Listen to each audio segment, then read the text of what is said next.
Night shifts have a way of stretching time. Not slowing it down, stretching it like thin fabric pulled too far.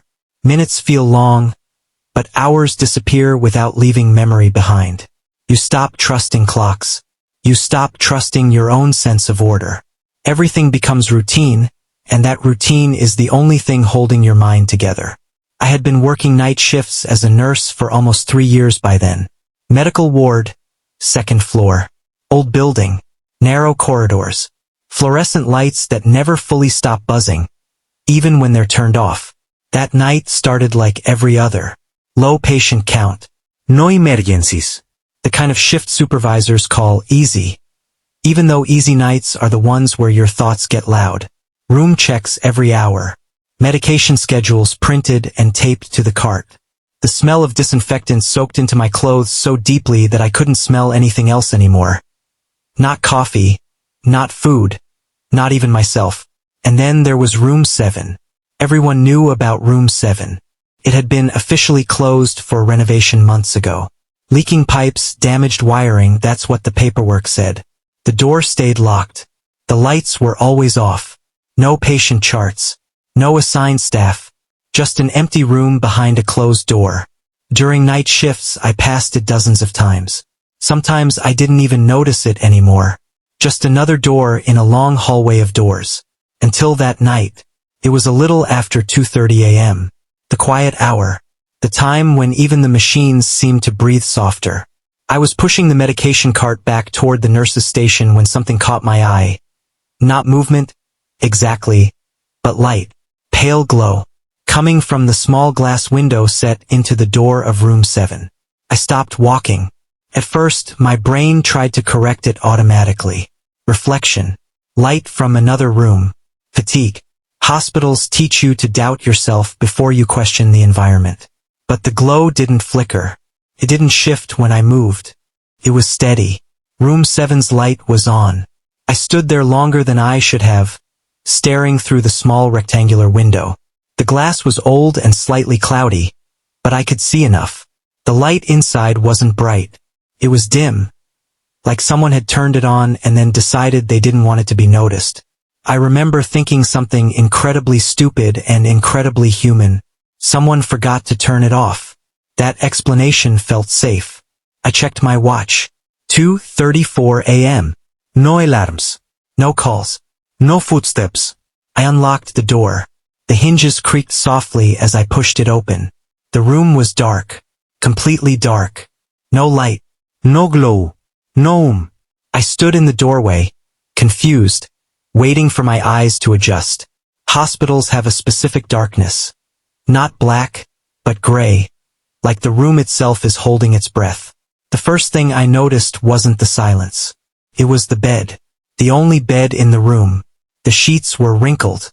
Not messy, compressed. Like someone had been lying there and had just stood up. The blanket was pulled slightly to one side. The pillow wasn't centered. The indentation was still visible, shallow but undeniable. I didn't move. My brain started running explanations again. Faster this time. Maintenance. Someone checked the room earlier. You're imagining depth where there isn't any. But there was no equipment in the room. No tools. No signs of work. Just an empty space and a bed that looked recently used. I reached for the light switch. Clicked. Nothing happened. The bulb didn't turn on. But behind me, down the hallway, I could swear I saw the reflection of light fade. Like something had just been turned off. That was when I felt it. That subtle, crawling awareness that you are no longer alone in your thoughts.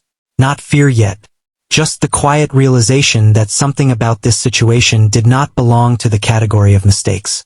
And I hadn't even stepped fully into the room. I stood in the corridor for a few seconds longer. Room 7 looked empty again. Silent, dark, smelling of fresh paint and old disinfectant.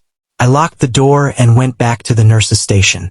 10 minutes later, the call system beeped. Room 7. I told myself it had to be a malfunction. The buttons in that room had been disconnected months ago. Then the sound repeated, short, insistent. I opened the night shift log without thinking, and froze. Next to today's date, there was already an entry. Neat, Careful handwriting. Patient restless. Got out of bed. Asked to keep the light on. I knew for a fact I didn't write this. The signature was smudged, almost unreadable, but it looked like mine. That's when I heard it again. A slow click from the end of the corridor. The light near room 7 turned on. I didn't go to room 7 right away. I checked the system first. No registered calls. No power spike. No activity logged. According to the monitor, nothing had happened. But the corridor light near room 7 was still on. As I walked closer, I noticed something that made my stomach tighten. The door wasn't locked. I stepped inside. The room was cold. Colder than the rest of the ward. The bed was no longer neat. The sheet was pulled back. The pillow was dented. The mattress slowly sank, and then rose again, like someone had just shifted their weight. I stood there, holding my breath, waiting for the illusion to stop. Didn't. Then I heard a sound, quiet, close, not a voice, a breath, coming from the empty bed. I backed out of room 7 and closed the door slowly, carefully, as if any sudden movement might pull whatever was inside out with me. At the nurse's station, my hands were shaking as I logged into the system again. Room 7. No patients. No history. Closed for renovation, that was all the record said. Except it wasn't. A new entry appeared. Not highlighted. Not flagged. Just there. Patient name. Blank. Admission date. Current date. Time. 2:41 a.m. That was 5 minutes earlier. I scrolled. Vital signs recorded. Pulse, oxygen, temperature. All normal. As if someone was lying there right now. I checked the nurse ID attached to the entry. It was mine. I didn't remember typing anything. I looked at the timestamp again. 2:41 a.m. That was the exact moment I'd been standing outside the glass window, watching the light turn on. My reflection stared back at me from the dark monitor screen. And for a second, just one, I wasn't sure if it blinked with me or after. I tried to convince myself it was a system glitch. Hospitals run on outdated software. Night shifts mess with perception. Fatigue fills in gaps where logic should be. That's what I told myself as I opened the patient chart again. It had updated. 2:53 a.m. Blood pressure adjusted slightly. Pulse dropped by 2 beats. I hadn't touched the keyboard. I stood up so fast my chair rolled back and hit the wall. There were no footsteps in the corridor. No voices.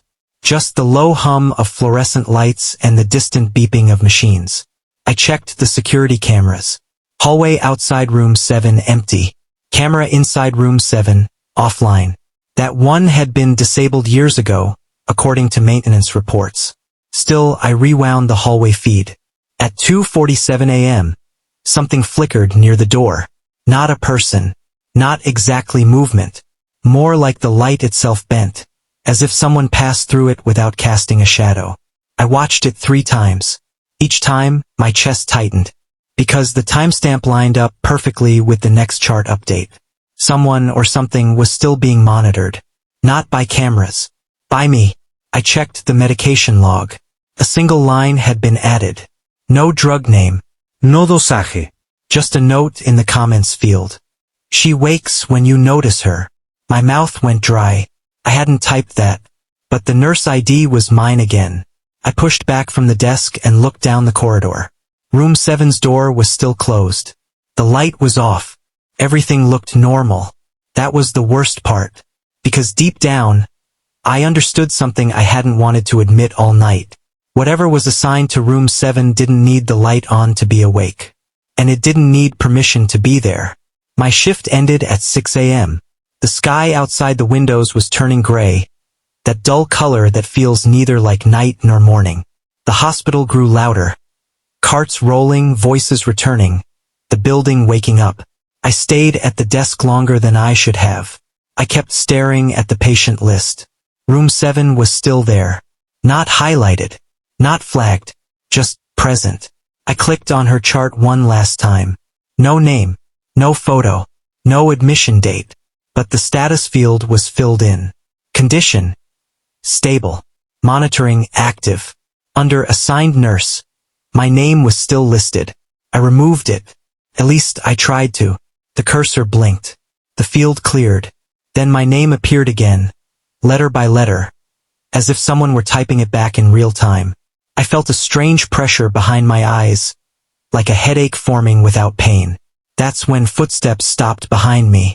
I didn't hear them approach. They were just suddenly there. I turned slowly. An older nurse stood a few feet away, holding a clipboard. Day shift. Calm. Ordinary. You okay? She asked. You look pale. I nodded too quickly. Yeah, just a long night. She glanced at the screen. Oh, she said casually. You had 7 tonight. My throat tightened. 7? I asked. You know about her? She frowned slightly, like I'd asked something strange. She's been here longer than most, the nurse said. They usually assign her to new staff. Helps with adjustment. Adjustment to what? I asked. The nurse flipped a page on her clipboard. Being seen, she said. She doesn't do well when people ignore her. I followed her gaze down the corridor. Room 7's door was open now. Just a crack. Inside, the light was on. I could see the edge of the bed. The wrinkled sheets. A clear impression where someone had just been sitting. The nurse started walking away. You'll get used to it, she said over her shoulder. Just don't skip the chart updates. She hates that. I stood there long after she disappeared around the corner. I didn't go look inside the room. I didn't need to, because my phone vibrated in my pocket. A system notification. Patient update room 7. Time. 6:02 a.m. Thank you for staying with me. I logged out of the system. I clocked out. I left the hospital as the sun rose. I never picked up another shift there. But sometimes, late at night, when my phone lights up for no reason, I see a notification preview fade away before I can open it. And for just a second, I feel that same certainty again. That somewhere, in a room that isn't supposed to exist anymore, someone is still marked as stable. Someone is still being watched. And someone is waiting for the next nurse to notice her.